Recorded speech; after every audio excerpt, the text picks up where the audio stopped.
This will be how to determine someone's personality type. There are 4 different personality temperaments.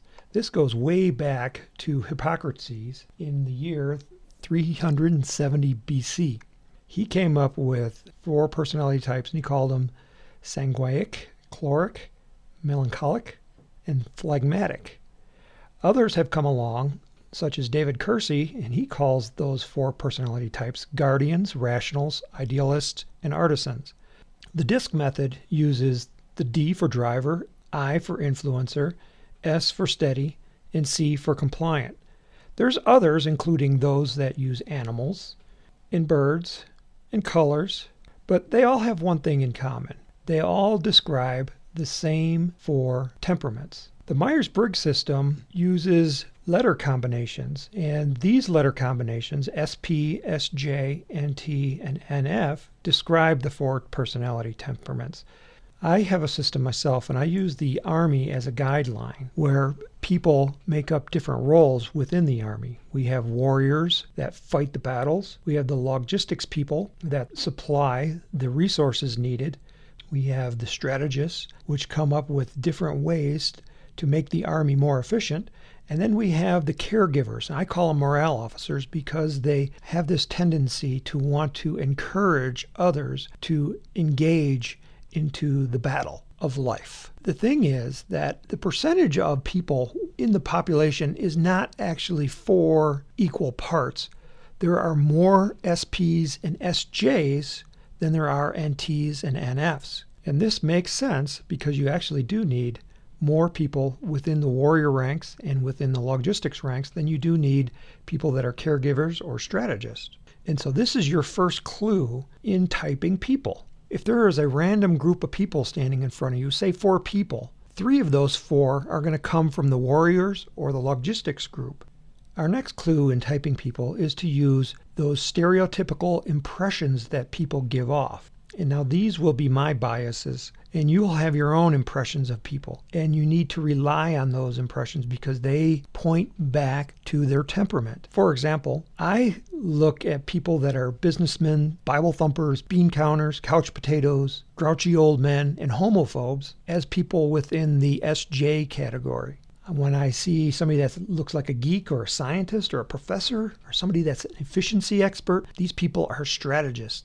And in the morale officer category, when I see somebody that has an emo look or a hippie or new age mystic or protester, somebody that's kind of a wallflower that kind of blends in, or someone that's kind of timid and mousy-like, I typically associate those with the morale officers or the NFs. When I see somebody that's an athlete or somebody that's very attractive, these people I throw into that warrior category along with freeloaders, the rebels, and gangbangers.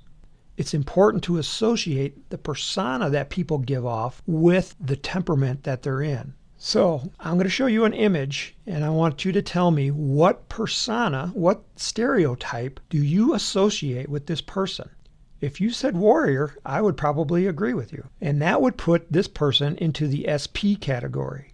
Once we make that initial guess, now we want to confirm with some evidence. The information that I'm going to give you comes from the book Selling by Personality Type, The Values, Fears, and Anger Triggers That Cause People to Buy by Tim Van Milligan. This is a book I wrote to help people to persuade others based on their personality type. First, what are the genetic traits of people that have the SP personality temperament? From this image, I see an athletic build on this person. You can see the pectoral muscles kind of bulging out of his shirt. Also, he has very symmetrical facial features. Some would say rugged or handsome. Next, we want to look at the contextual clues. What's going on around the person is not an accident. It is a clue that points to the person's personality. You might be asking, well, what do contextual clues have to do with personality type? Well, when we describe personality temperament, what we are actually trying to do is determine why this person is behaving the way they are.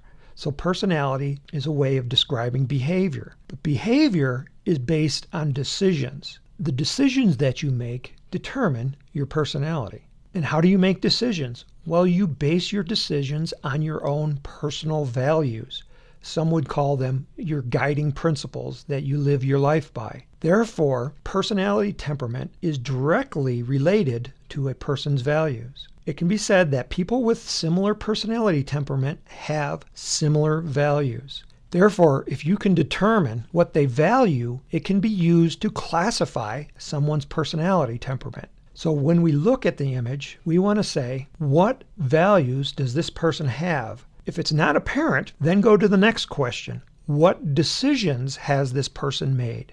Looking at the image, we ask, what decisions has he made today? Well, I see his hairstyle, his facial hair, his clothing style, the clothing color, the tattoo on his chest, and even the headphones that he's wearing on his head versus wearing earbuds. Now that we can see what choices he's made, what values were used? Going back to the book, we look up the values for a warrior, and they can be like hairstyle, he's going for an impact. His facial hair, he's looking for variety, trying to stand out from other people. His clothing style goes for impact, to show off his build. The clothing color might be a little bit of deception. The tattoo on his chest displays his value of freedom of expression. And even the headphones on his head tells me that he's looking for stimulation. These are all values that are consistent with a person with a warrior personality type. Next, we want to ask, does this person have the thinking preference or the feeling preference? And that we can get also from looking at his face. I would say he has a thinking preference. Where does this come from? It is known from research that high levels of testosterone are associated with people with the thinking preference. And testosterone also manifests itself in very masculine-like facial features. So we can look at his face and say, does he have masculine facial features or feminine features? And looking at his face, I would say he is very masculine. Therefore, he has the thinking preference. So just from this image, we can tell that he has the STP personality preferences in his Myers-Briggs personality type. The thing that we don't know is whether he's an introvert or an extrovert. And that will come after we listen to him for long periods of time. We're not going to get this right away, but eventually we can pick it up. But there's more. There's also verbal clues to somebody's temperament. And we're going to use these verbal clues to provide additional confirmation to the person's personality temperament. And there are 3 verbal clues to listen for. There's style, theme, and values. And we need to listen expectantly when the person talks, because we want to pick them up to use them as confirmation of their personality style. So going back to the book, Selling by Personality Type, we learn that warriors typically like to use short words. They like to use words that denote kinetic action, like you're on a battlefield and you're describing the situation around you. You might use words like kill, explode, powerful. These are the kind of kinetic action words that we want to listen for. And finally, warriors like to use slang words. Again, on the battlefield, you speak very quickly and you shorten and you truncate words. And you can also use profanity. Next, we want to look for that common theme that warriors talk about. And that common theme is motivation. What motivates another person to act the way they do? You'll often hear this on morning radio talk shows where the announcer will say something like, "What was that person thinking?" Or we're going to listen for somebody that wants to know what motivates another person, because that's important to a warrior. And then finally, we want to listen to the values that the person talks about. When people talk, they talk about what's important to them, their values. So listen for values. And when you listen for them, are they consistent with a person with the warrior temperament? Again, go back to the list in the book of a warrior's values. So now let's listen to the words that the warrior uses. I don't know. Never mind. I can't think of something. But the point is, you INFJs are cool in my book, because I met you. Some of you guys are assholes. Some of you guys are super chill people. You guys really do live for the world. You guys live for, I don't know, just to protect lots and lots and lots of people in the world. You guys do that. And so now I'm gonna get into the questions. I'm trying to keep this under 15 minutes because I need to. I think it's important to keep it under 15 minutes. But let's get to it, okay? How do INFJs and ESTPs differ? Mathematically, it's just the functions are in reverse. But in terms of How would they communicate? Now that is super interesting. Let me get to that in a bit, but how do... I am very confident, based on what we've seen in the video, that he is indeed an STP. And doing a reveal shows that he believes he is also an ESTP. So we are correct.